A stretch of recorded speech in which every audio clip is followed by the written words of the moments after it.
Once upon a midnight dreary, while I pondered, weak and weary, over many a quaint and curious volume of forgotten lore, while I nodded, nearly napping, suddenly there came a tapping, as of someone gently rapping at my chamber door.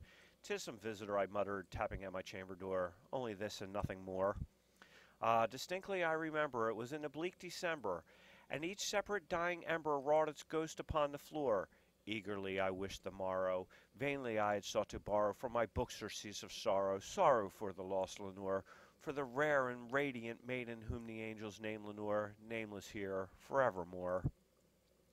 And the silken sad uncertain rustling of each purple curtain thrilled me, filled me with fantastic terrors never felt before, so that now, to still the beating of my heart, I stood repeating, "'Tis some visitor entreating entrance at my chamber door, some late visitor entreating entrance at my chamber door, this it is, and nothing more." Presently my soul grew stronger, hesitating then no longer.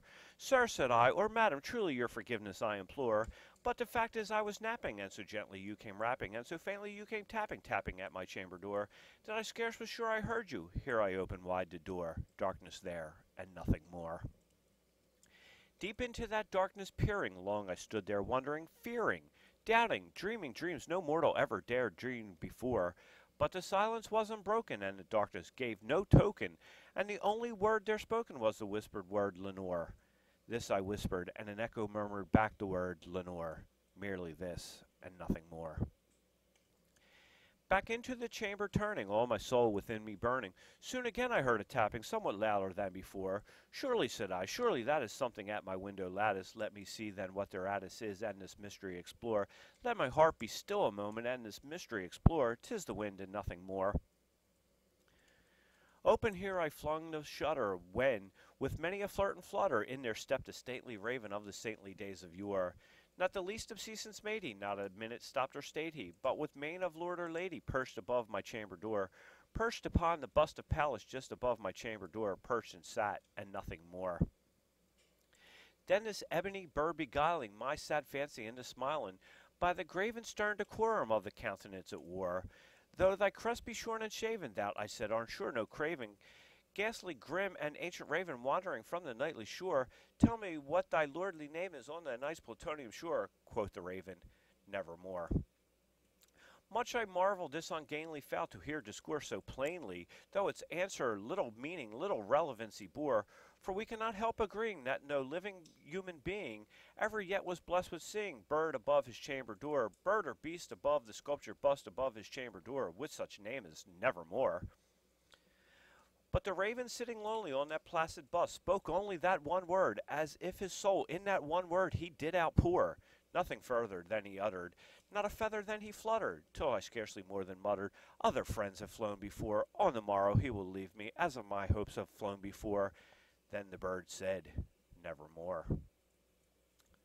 Startled at the stillness broken by reply so aptly spoken, "Doubtless," said I, "what it utters is its only stock and store, caught from some unhappy master whom unmerciful disaster followed fast and followed faster, faster in his songs one burden bore, till the dirges of his hope that melancholy burden bore of never, nevermore."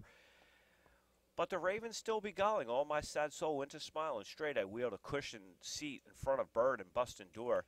Then upon the velvet sinking I betook myself to linking fancy unto fancy, thinking what this ominous bird of yore, what this grim, ungainly, ghastly, gaunt, and ominous bird of yore meant in croaking "Nevermore." This I say sat engaged in guessing, but no syllable expressing, to the fowl whose fiery eyes now burned into my bosom's core. This and more I sat divining, with my head at ease reclining, on the cushion's velvet lining that the lamplight gloating o'er, but whose velvet violet lining with the lamplight gloating o'er she shall press, nevermore. Then methought the air grew denser, perfumed from an unseen censer, swung by seraphim, whose footfalls tinkled on the tufted floor. "Wretch," I cried, "thy God hath lent thee, by the angels he hath sent thee, respite, respite and nepenthe from thy memories of Lenore. Quaff, oh quaff the kind nepenthe, and forget this lost Lenore." Quoth the raven, "Nevermore." "Prophet," said I, "thing of evil, prophet still, if bird or devil, whether tempest set or whether tempest tossed thee here ashore, desolate yet all undaunted, on this desert land enchanted, on this home by horror haunted, tell me truly I implore, is there balm in Gilead? Tell me, I implore." Quoth the raven, "Nevermore." prophet, said I, thing of evil, prophet still of bird or devil, by the heaven that bends above us, by the God we both adore, tell a soul with sorrow laden, if within the distant Aden it shall clasp a sainted maiden, whom the angels name Lenore, clasp a rare and radiant maiden, whom the angels name Lenore. Quoth the raven, nevermore. Be that word or sign of parting, bird or fiend, I shrieked upstarting, get thee back into the tempest and the nice plutonium shore. Leave no black plume as a token of that lie thy soul has spoken. Leave my loneliness unbroken. Quit the bust above my door. Take the beak from out my heart and take thy form from off my door. Quoth the raven, nevermore. And the raven, never flitting, still is sitting, on the pallid bust of Pallas just above my chamber door, and his eyes have all the seeming of a demon's that is dreaming, and the lamplight o'er him streaming throws his shadow on the floor, and my soul from out that shadow that lies floating on the floor shall be lifted nevermore.